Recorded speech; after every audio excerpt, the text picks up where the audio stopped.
Riley Beck sat quietly in seat 18A, tucked against the window, with her hoodie pulled up and earbuds in. She hadn't spoken more than 2 words since boarding Flight 292 from Denver to Boston. Passengers shuffled past her, barely noticing her presence. She liked it that way. Blending in had become her specialty. A middle-aged couple filled the seats beside her, politely nodding in her direction. Riley offered a faint smile and turned her gaze back to the tarmac. The airport bustled in the distance baggage carts, flashing beacons and crewmen giving last-minute signals to the cockpit. She watched it all, every motion, every detail, as if her mind couldn't help but analyze. Old habits. The flight attendant came by with a cart. "Something to drink, miss?" Riley shook her head without removing her earbuds. "I'm good, thank you." The attendant smiled and moved on, unaware that Riley had memorized the safety manual before takeoff and could identify the aircraft model by the configuration of its control panel through a half-second glimpse when the cockpit door briefly opened. This was a Boeing 737, she noted. Narrow body, twin engine, standard short to medium-range aircraft. Everything checked out. Everything looked ... normal. Riley closed her eyes and tried to ignore the subtle vibration beneath her feet. Tried not to hear the way the engine spooled during taxi. Tried to let herself forget what it felt like to be at the controls. But she couldn't. She hadn't flown in 3 years, not since that day in Arizona, when she'd walked off the Air Force base and swore she'd never climb into a cockpit again. Not after what happened to her brother, Tyler. He was the one who got her into flying. Taught her how to control a Cessna 172 when she was just 16. They used to joke about joining the Air Force, together siblings in flight suits, patrolling the skies. But Tyler's jet never came back from a training mission over the desert. No one ever told her what really went wrong. Mechanical failure, they said. But the official report was redacted so heavily, it read more like a blackout poem than an explanation. The grief shattered their family. And for Riley, flight became a ghost, something she could no longer chase. Still, something in her couldn't let go. She read aviation news obsessively. She played flight sims and prodded. She even stood near the airport sometimes, just to hear the sound of jet engines roaring overhead. But flying? Never again. Or so she told herself. Now, 30,000 feet below, the tarmac gleamed under the late afternoon sun. She glanced at the wings, checked the flaps with an instinct she didn't realize was still alive. Everything looked fine. Routine. "Welcome aboard Flight 292 to Boston," the intercom crackled. "This is your captain, Eric Halvorsen. Wheel. Be wheels up shortly, smooth air ahead, and expect an on-time arrival. Sit back, relax, and enjoy the flight." The aircraft began its slow pushback, and Riley felt her chest tighten ever so slightly. Her eyes flicked the emergency exits. Then to the layout of the cabin. Row 18, 3 seats from the wing. If something went wrong, if the fuselage lost pressure, or worse, she already had a plan. She hated that she still thought this way. The plane accelerated down the runway. The familiar pressure pinned her back slightly, and for a brief second, Riley felt that old sensation, weightless, powerful, airborne. Her fingers twitched ever so slightly, as if still searching for a yoke that wasn't their dot as they leveled out in the sky. The passengers around her grew comfortable. Books came out, screens lit up, and flight attendants began their rounds. Riley stayed still, looking out the window at the clouds. She didn't know it yet, but just over 2 hours from now, everything she'd buried was going to come crashing back. Because when the captain collapsed during final approach, Riley Beck, the girl no one noticed, would be the only one who could save them all. Asterisk, the cabin lights dimmed slightly as Flight 292 sliced through the sky. now cruising smoothly at 34,000 feet. Passengers were relaxed, flipping through magazines or half dozing under blankets. The clouds below stretched like a sea of white cotton, calm and deceiving dot in the cockpit. Captain Eric Halvorsen adjusted his headset and reviewed the descent. Schedule. Should be clear skies all the way into Boston, he said, voice gravelly but confident. Easy run today. First Officer Matt Bailey chuckled. That's what you said last time, and we hit that thunderstorm wall outside St. Louis. Halvorsen smirked and gave a casual shrug. I stand by it. This one's smooth. But as he reached for his coffee, his hand trembled, just slightly. He paused. Daly noticed. You all right, Cap? Halvorsen opened his mouth to respond, but nothing came out. His brow furrowed. A second later, his right shoulder slumped, and his head tilted unnaturally to the side. Eric? Daly said. Louder now, Dot. No response. Halvorsen's left hand gripped the throttle, then slipped away completely. His whole body pitched forward, collapsing onto the yoke. The plane lurched, nose dipping. Alarms chirped in rapid succession. Captain! Daly yelled, grabbing Halvorsen by the shoulder and pulling him upright. His head lolled backward, eyes unfocused. Daly shoved him back into his seat and hit the autopilot to stabilize the descent. He turned toward the cockpit door and flipped the intercom. Medical emergency in the cockpit, he said calmly, though his heart was pounding. We need assistance. Immediately. In the cabin, several passengers jolted upright as the plane momentarily dipped. It wasn't sharp enough to panic everyone, but enough to unsettle. Drinks spilled. Seat belts clicked. Whispers rippled through the rows.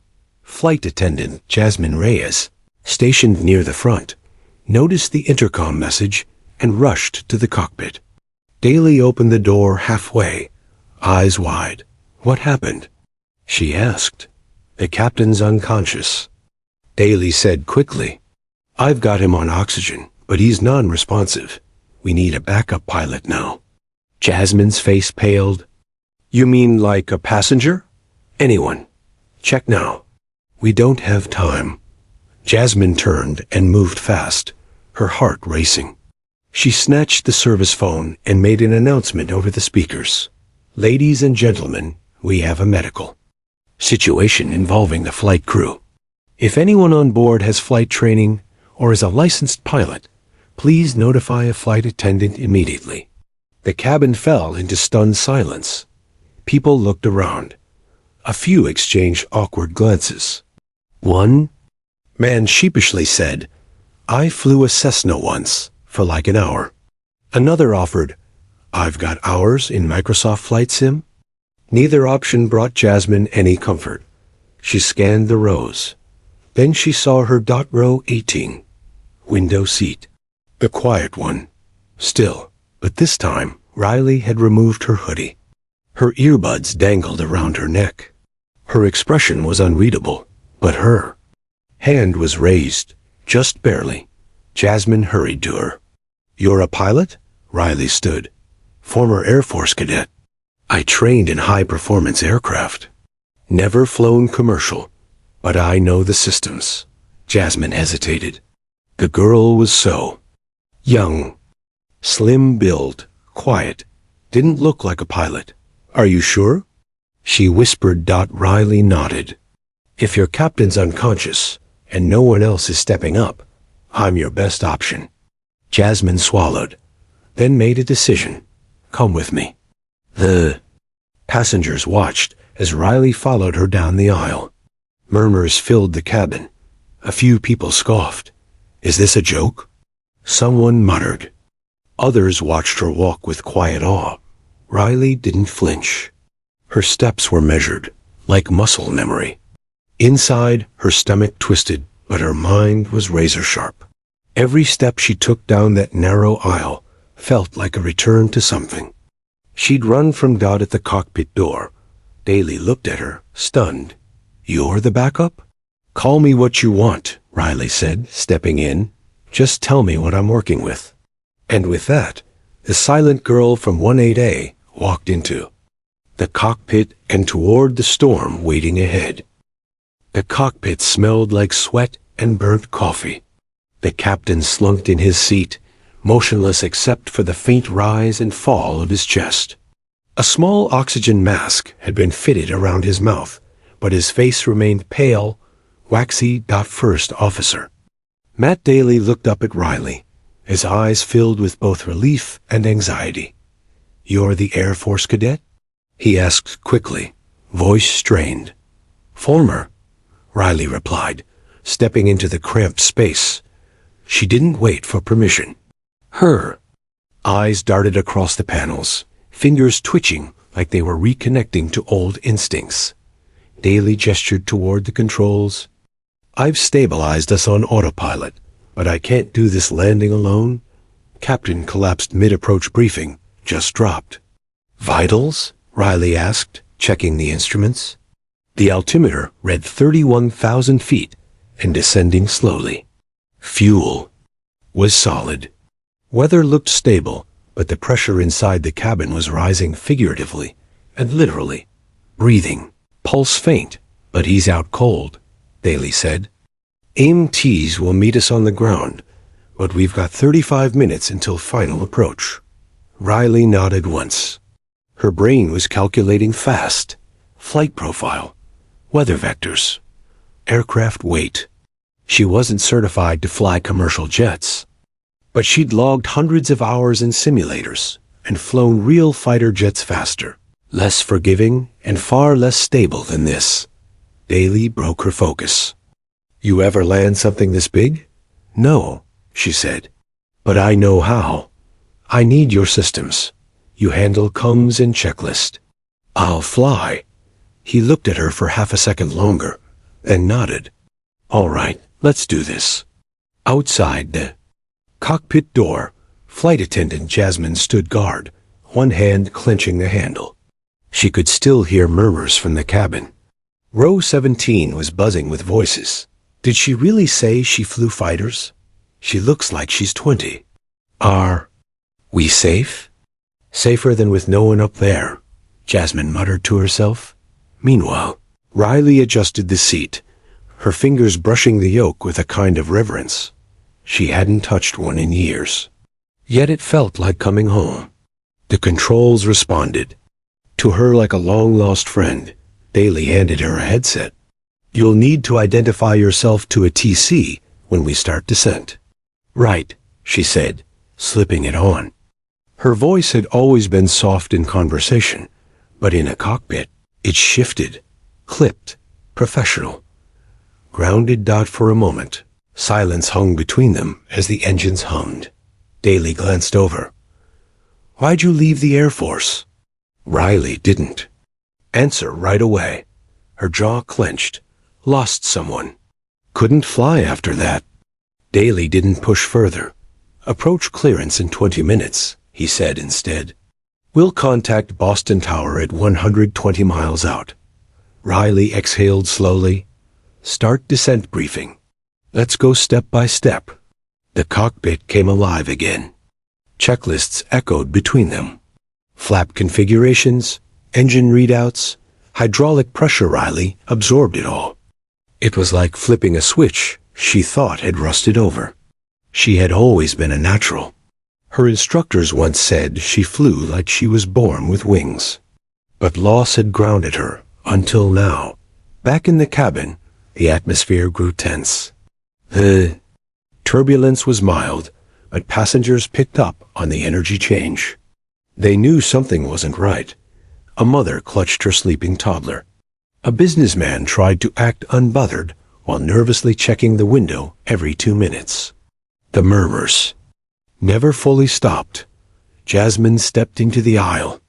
"Ladies and gentlemen," she began, her voice steady, "I understand many of you have questions. The situation is under control. A trained individual has joined the flight crew. We will be landing in Boston shortly. Who's the pilot?" Someone shouted. Jasmine offered a faint smile.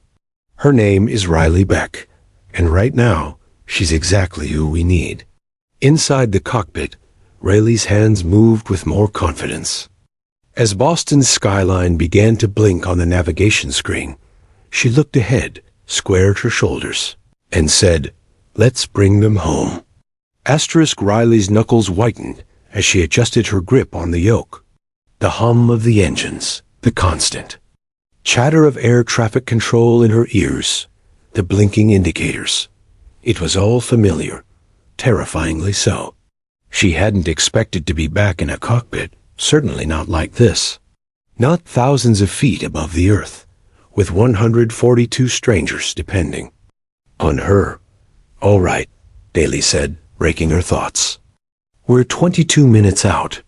Begin descent to 15,000. We'll level there until instructed by Boston Center." "Roger that," Riley replied, her voice clipped and firm. "Setting vertical speed descending now." The plane responded to her inputs like a trained animal. Riley felt it, the slight pitch forward, the drop in cabin pressure, the soft shift of weight in her seat.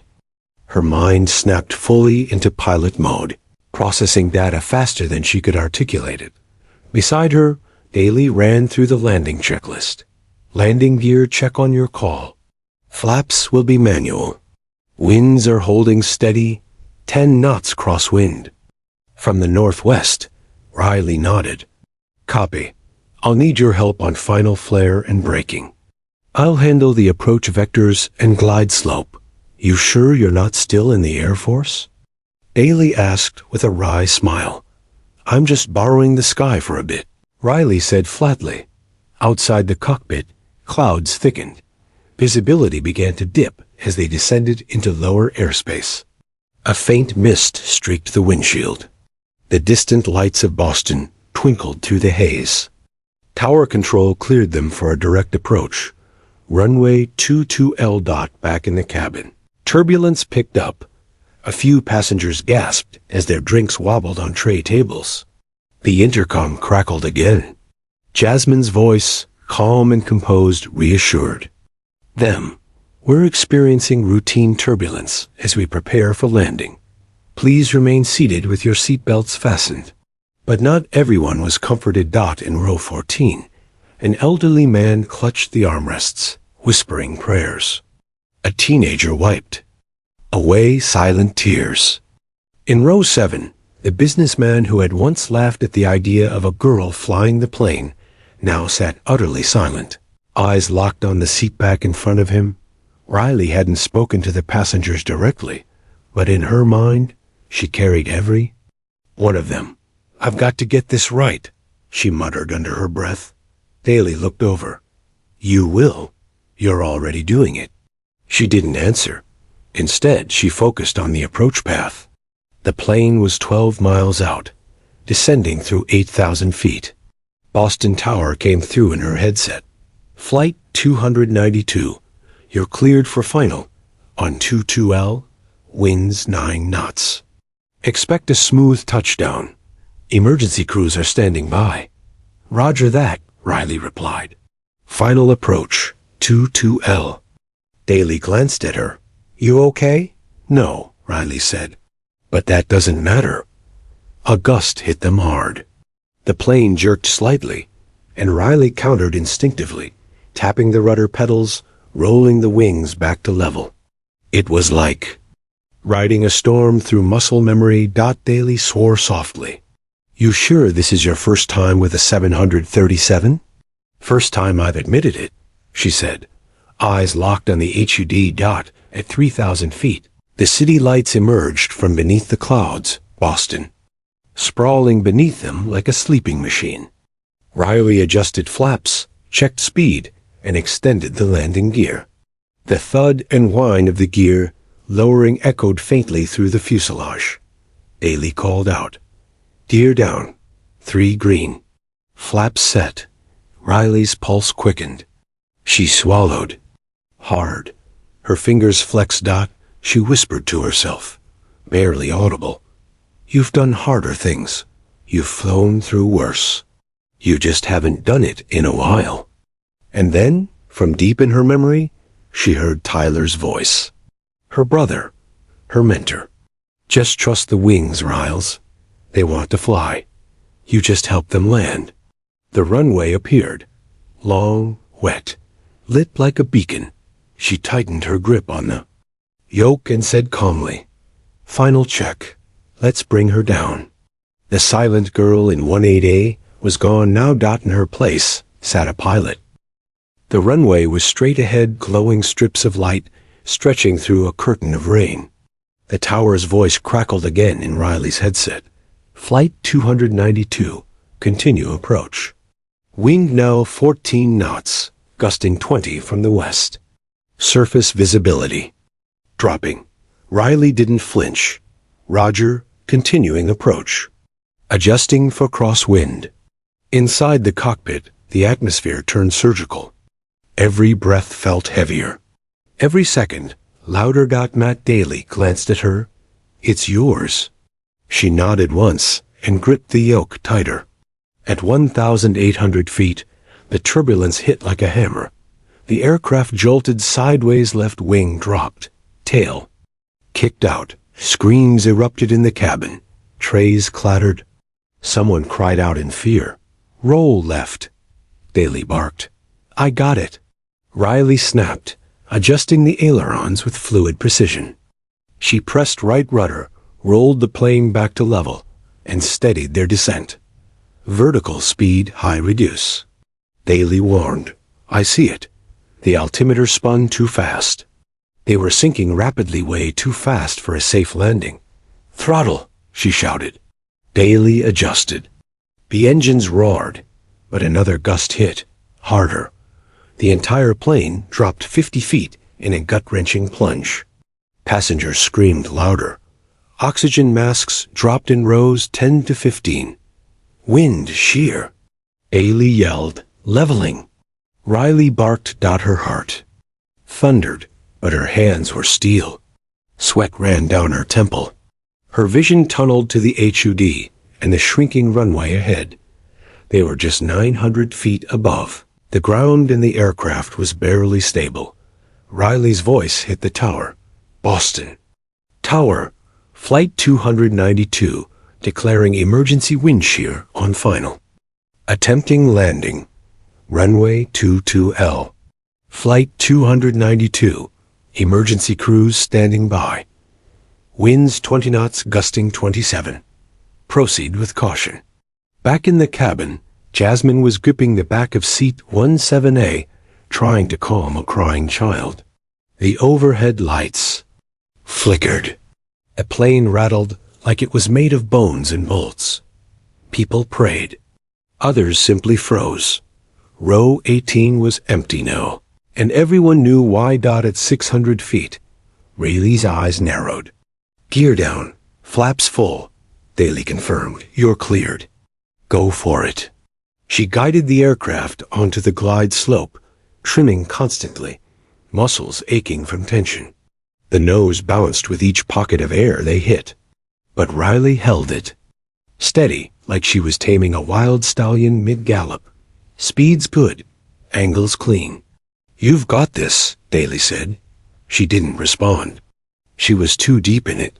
Her vision blurred for a half second. A flash of memory. Tyler in a flight suit, giving her a thumbs up before takeoff.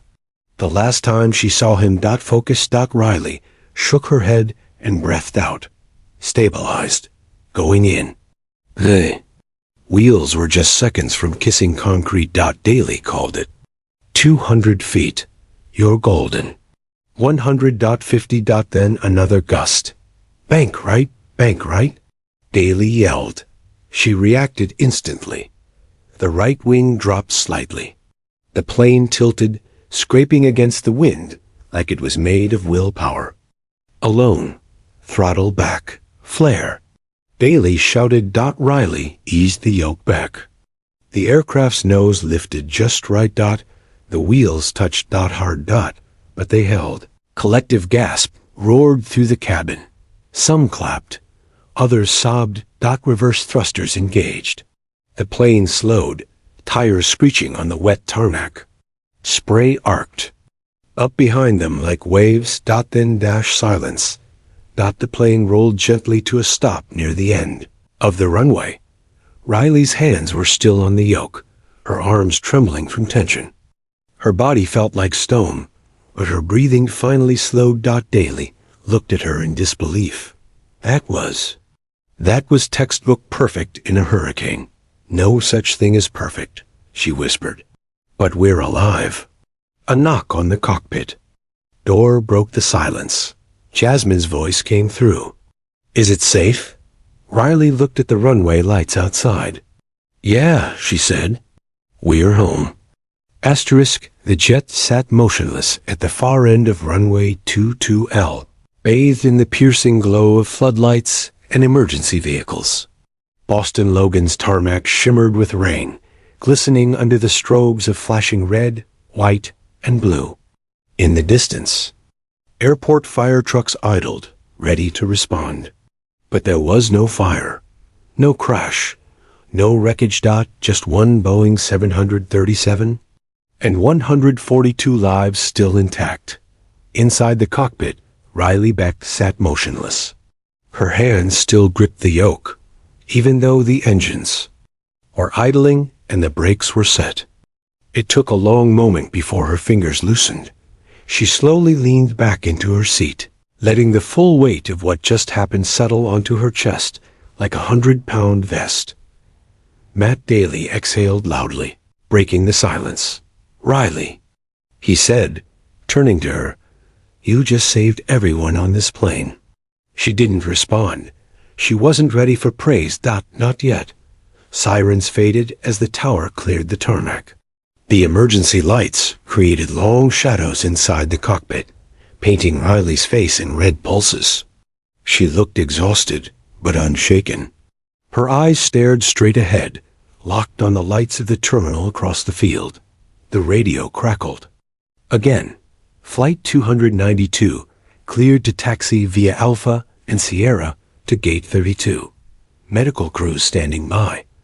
Daly relayed the instructions. Riley nodded and started the slow, methodical taxi back toward the terminal. The adrenaline had drained now, replaced with a quiet kind of numbness. I'll take it from here, Daly offered gently. She gave him a nod, pushed her seat back, and let go of the controls for the final time. He needs help, she said, glancing toward Captain Halvorsen, who was still unconscious but stable. Make sure they take him first. They will, Daly assured her. The wheels rolled forward slowly. Outside, the airport's chaos had turned into reverence.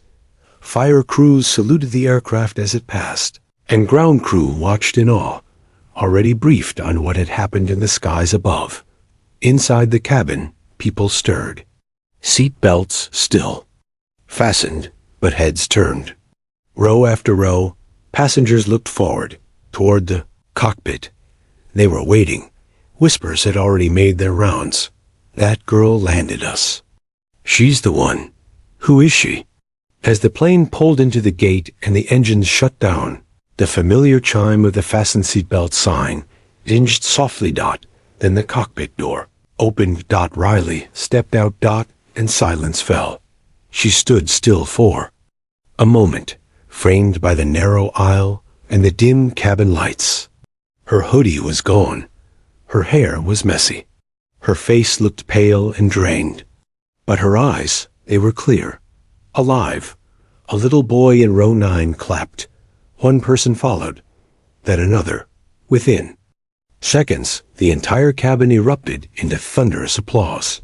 People stood, some with tears in their eyes, some reaching out to touch her arm.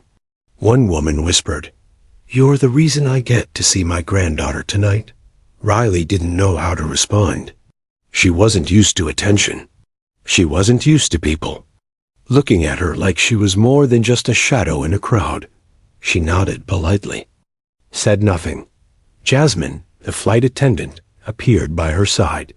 "They want to thank you," she said, smiling gently. "You don't have to speak. Just let them see you." Riley took a shaky breath and gave the cabin a small, respectful bow of her head. Then she turned and stepped off the plane. On the jet bridge, EMTs rushed past her into the cockpit. Reporters were already assembling at the terminal, flashes of cameras visible through the gate windows. Airport security stood by, looking both protective and curious. But Riley didn't stop to talk. She walked right past them, toward the quiet corner of the terminal. She wasn't ready for cameras or questions. All she wanted was silence. She had flown into a storm and come out alive. But inside, something deeper had just begun to rise. By morning, Riley Beck was a national headline. Passenger lands jet after captain collapses mid-flight. Who is the silent girl in 18A? The news spread faster than she could run from it. Videos from inside the cabin leaked onto social media shaky. Footage of her stepping out of the cockpit, pale and composed, met by thunderous applause. Her name was whispered on talk shows before she even cleared the Boston airport. Aviation forums lit up with debates, theories, and admiration. But Riley? She was nowhere to be found.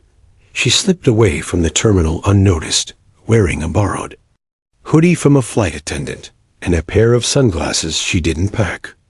No bags, no calls, no reporters. Just her and the cold Boston air. She checked into a small roadside motel 20 minutes outside the city, paid in cash, and kept the TV volume low. Every news channel had the story on loop. She turned them all off. She didn't want to be a hero. She just didn't want 142 people to die. But the world didn't care about what she wanted. Her face was everywhere now, her old Air Force photo from years ago. Grainy images from security footage. A high school yearbook picture someone pulled from an archive. Strangers speculated about her background. A former flight instructor confirmed she was one of the most instinctual students he'd ever seen. Someone even found the obituary of her brother Tyler Beck, U.S. Air Force, killed in a training accident over Arizona. That was the part she hated the most, because now the questions came. Why did she leave the Air Force? What happened to her brother? Was she kicked out? Is she coming back? The Air Force issued a quiet statement. We are aware of Ms. Beck's actions and commend her composure and skill under pressure. Nothing more. Nothing less. But her phone lit up with voicemails. Not from press, from people who mattered. Her old commander, Colonel Voss. Riley, you always had the gift. I never doubted it. Maybe it's time to come back. A voicemail from her father strained. Cracking. I'm proud of you. I know Tyler would be too. She listened, then deleted it. Not because she didn't care, but because hearing his voice again nearly broke her. She sat on the motel bed that night, staring at the ceiling fan spinning slowly, wondering why the world was pushing her into the very thing she'd spent 3 years running from. Flying was. In her blood, everyone said it. Tyler believed it. Her instructor saw it, but she didn't want it anymore, did she? Then she remembered the moment. That instant when the wheels touched the runway, and the chaos stopped. She had felt something. Not glory. Not pride. Peace. It had been years since she'd felt that. The knock on the motel door jolted her back. She looked. Through the PEEPHOL. It was Jasmine, the flight attendant from the plane. Hair tied up, wearing a heavy coat. Riley opened the door slowly. How'd you find me? You're not hard to trace if you pay cash with a loyalty card, Jasmine said with a sheepish smile. I didn't come to bother you. I just wanted to thank you. Again, Riley stepped aside. Jasmine entered, sat on the edge of the bed. The crew's talking about you, she said. We've never seen anything like that, not in 20 years. Some of the passengers are organizing a formal recognition. Medals, honors, even the FAA is drafting a recommendation. I don't want it, Riley said quietly. I know. Jasmine said, but sometimes people don't get to choose what they mean to others. Riley looked away. You didn't just land that plane, Jasmine added. You gave people a second chance. And maybe, just maybe, you were meant to take back your own. Riley didn't answer, but something inside her shifted, and in that still motel room, she began to realize you can run from flying.